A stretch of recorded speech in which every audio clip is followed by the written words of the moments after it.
quick update in the Thunderchild. I've got all the voids filled.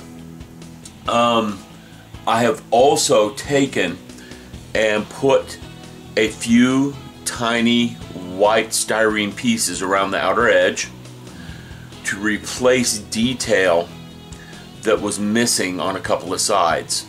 Okay? Now, this is where I am. I'm ready to glue this thing together, but I noticed one problem. The bridge fits on there just fine, but let me get this thing where we can get a close-up of it. I don't know if you guys can see that on camera. It's not focusing. There it goes. The bridge doesn't sit down flush. It's warped. I'm going to have to do some unwarping of that resin. I think I'm going to glue it down and then get the heat gun and soften it up and then throw it in the freezer and let her cool back down. Maybe not throw it in the freezer, maybe just let it sit. So, I'm going to glue the bridge on. When you next see me, hear from me, I will be working on removing that warp in the resin. Okay, I'm back. I have the bridge glued to the saucer section, and it's glued on pretty good. I'm going to have to do a teeny bit of seam filling along there, but that is minor compared to the void filling I've already done. That won't take much time at all. My problem is the warpage on the back half of that bridge. What I'm going to do now is take the heat gun, 1500 watt heat gun. It says max temperature of 1100 degrees F. That should be more than hot enough to heat this up with. Some of the things I've read on the internet says put the resin in boiling water for a little bit. In other words, we don't need it as hot as this gun can get. So I'm going to be careful with the heat on the gun. I'm going to use the low setting too. It has 2 settings. Let me get the camera where we can see this a little bit better. And I will start up with the heat.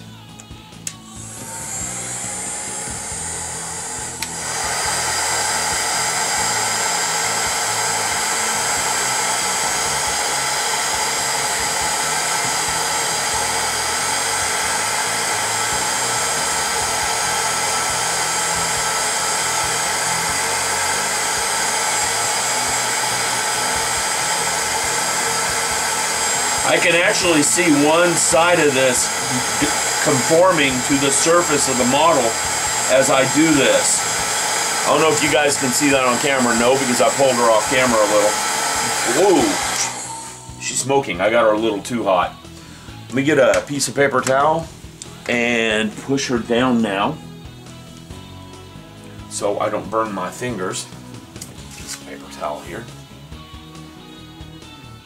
I got her a little too hot. She started smoking and she discolored some. And you know what?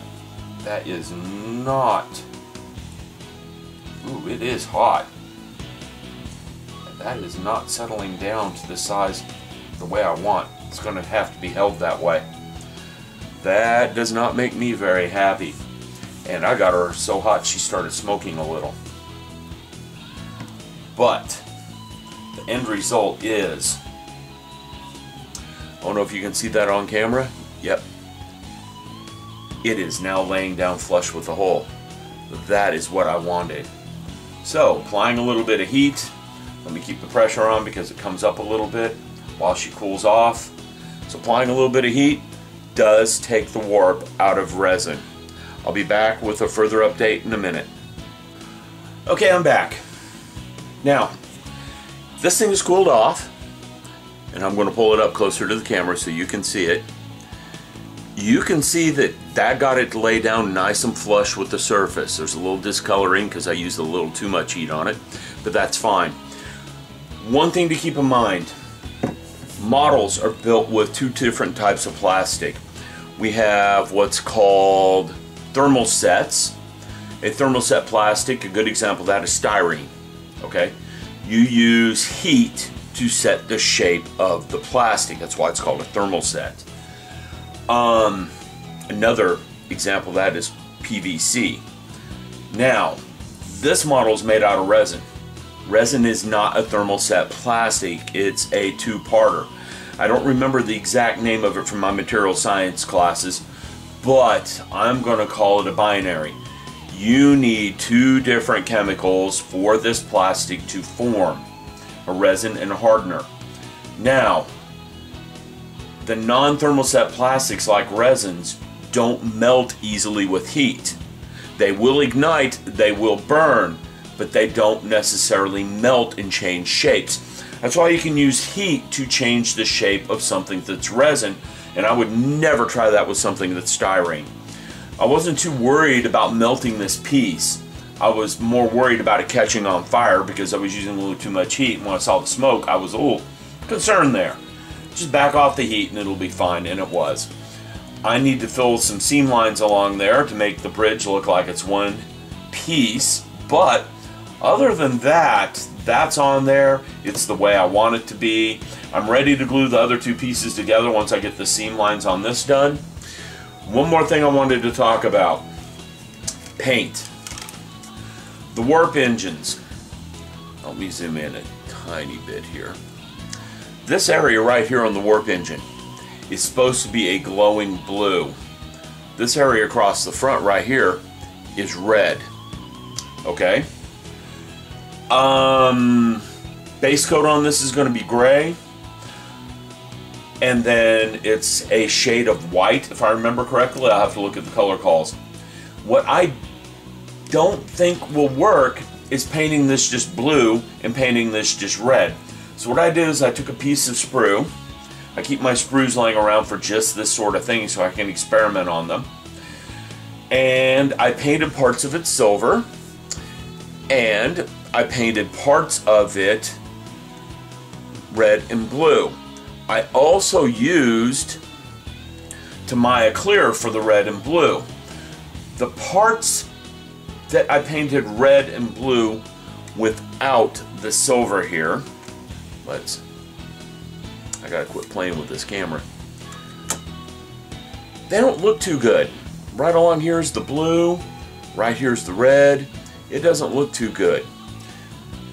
Now on the flip side, here's the blue and here's the red, and that's just a light coat of the blue to see what a light coat did versus a heavy coat. They look a lot better.